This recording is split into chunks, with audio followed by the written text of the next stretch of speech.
Hello, my name is Francisco Gonzalez, and this is my video presentation for week one. Who I desire to become is a television and film producer. That journey would have to begin uh, when I was a kid. At any family venue or any opportunity that I had, I would dance. My cousins would dance. My uncles were dancers. My aunts were dancers. Um, I would like to say that we were um, an entertainment type based family. We enjoyed dancing very much. Led to my first live entertainment opportunity. I want to say it was in fourth grade when I was able to um, participate in my school talent show where I danced to Michael Jackson's Man in the Mirror. Now, even though I enjoyed the dancing and it was fun because it's something that I did all the time anyway, um, but what stuck out to me more was, first of all, I was at school, and for that night, the way they dressed the auditorium to give the feel that um, it was a talent show. I found that to be interesting also. Probably the first time where I ever seen a production set. The way they used the lighting, and of course, you had an audience. Because of that, as time went on, um, I started writing more music, and what at the time I thought that I wanted to be was an entertainer, and I felt like that was what my passion was. I started writing, kept on writing, um, and I became a rapper. I started writing songs, and as time went on, performing locally. Any opportunity I got a chance to perform, I would do so. We had one recording studio locally called Black House Studios where um, everyone that was anyone went to go record, and I had saved up enough money to go there and be able to record a song, which wasn't really too good because the process of recording a song and actually writing it is totally different. But that was a way for me to learn. As time went on, um, I became part of a group called Divided Minds, and we did a lot of music, and we were local celebrities, if you want to say. It was the only rap group in our neighborhood. And anytime we had any performances locally, the whole neighborhood would come and support us. Um, and it's interesting because I remember one performance. It was a disappointment because we ended up losing. Um, but I remember my mother um, sewing these Grim Reaper cloaks. We got some fabric. She um, took our measurements and she designed these Grim Reaper cloaks. And the name of the song was Verbal Armageddon. And we were gonna perform this, um, and the production for that was lights flickering, and we were gonna make this grand entrance, very similar to, now that I think about it, the way the Undertaker in WWF or used to make his entrance. It's funny now that I think about it, but um, that influence was definitely in our performance that night. But again, it was something that was staged. It was a controlled um, thing that we did, uh, and it was exciting. It was received by people because everyone was interested or they were at least intrigued by what it was that we were doing. But when it came down to the judges, they didn't they didn't like us. I guess I don't know. We won the second place, or maybe the people that beat us were better, which that's something we can leave to an argument. But again, it was an opportunity to be on a stage or to create an environment, um, put different pieces together that would um, give an end result that someone could enjoy, an audience could enjoy. After that, not too much time after that, I did things progressed, and I got an opportunity to perform at the Puerto Rican Day Parade in New York City. And I would say to date that that's the biggest crowd that I have ever performed in front of. I'm talking at least 400,000 or 500,000 people.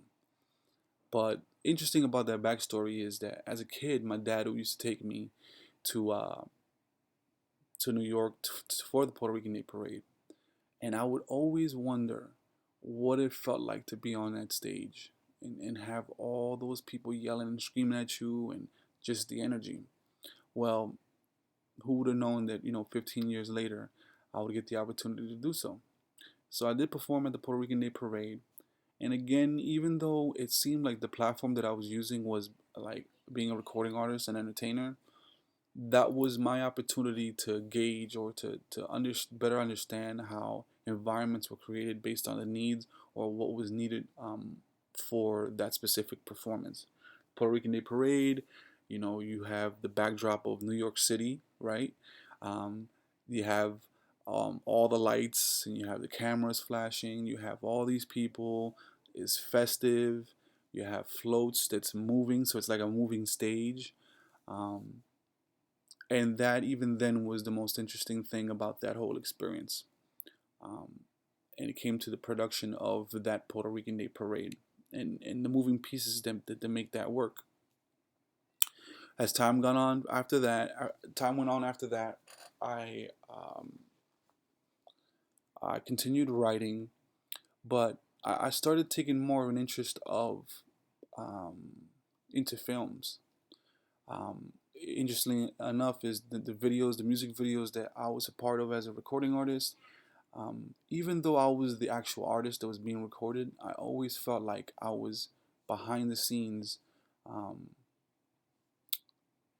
making certain moves that would get a reaction. Um, and that's what I found interesting because even at the Puerto Rican Day Parade, I remember being on the float and there was so many people on the float. And I thought to myself, I'm like, what could I do to separate myself, from everyone, and kind of give myself my own lane, if not, if you would say. I jumped off the float, and I remember for like 30 blocks, I was just going from side to side, interacting with the crowd. I remember after that performance, my manager at the time um, told me, he was like, "Man, I was up on the float, and I was looking down at you, and just the view, the scenery was it was a good move on my part. I would say it was one of my good moves. Um, I'm glad I did it. Um, but it was about telling a story, is what it came down to.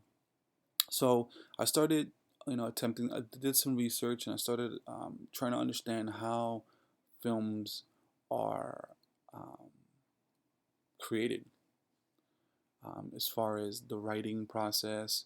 I was always around cameramen and um, lighting and different types of sets, and I was like, how do I bring this all together? So I did some research, and I attempted to write my first um, short story, and it's actually one that I've been working on ever since. It's called I Am Donovan Bryce. It's based on I want to say it's like a thriller, mystery, shock education type of a script um, for a short film, and it's about an autistic boy that witnesses a murder, and he ends up help solving the murder. But my point is that I realized that if I knew what to do in front of the camera, that I would know what to do behind the camera. And that's what gave me the confidence to say, I can give this a shot. So I went and bought a camera and started fooling around with it, and that's that's my journey.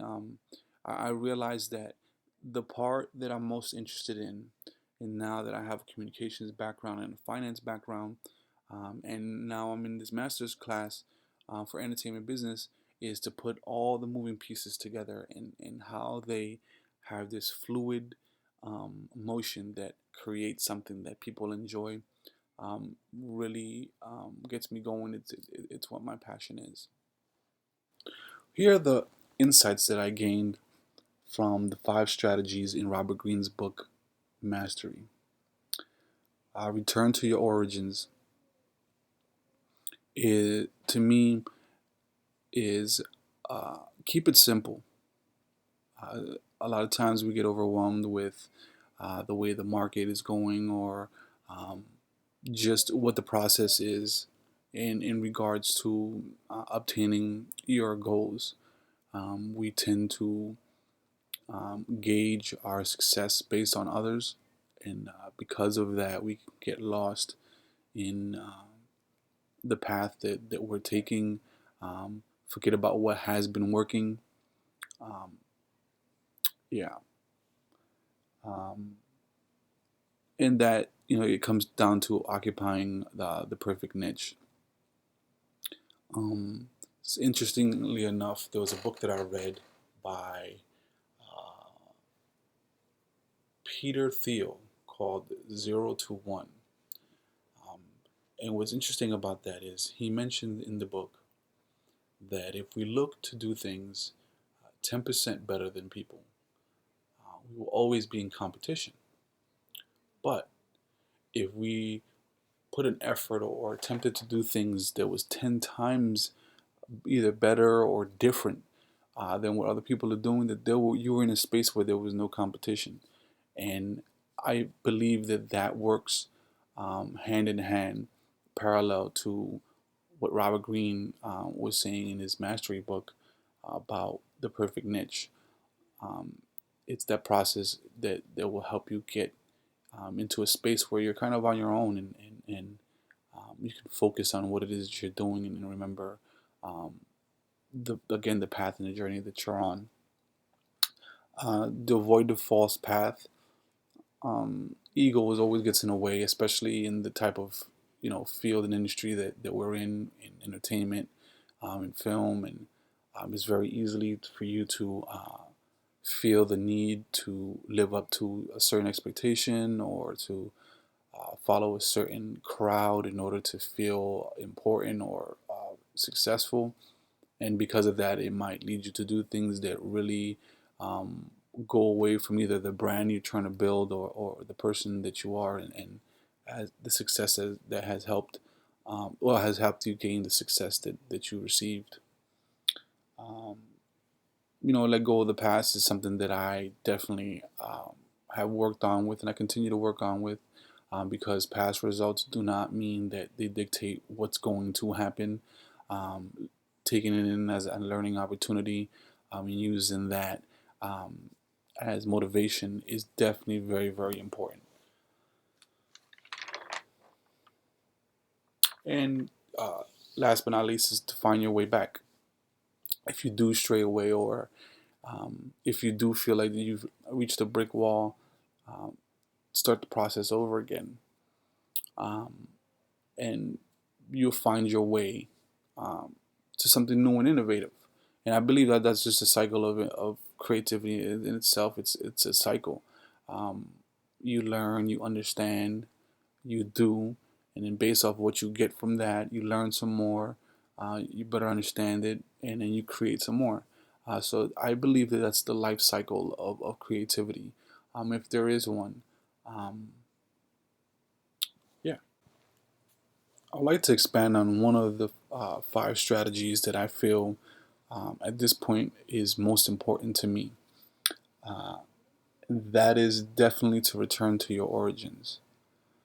Um, Creatively, we pull from different sources, and just in life in general, we kind of look on the outside, and use those things to measure the direction or the amount of success that um, we have.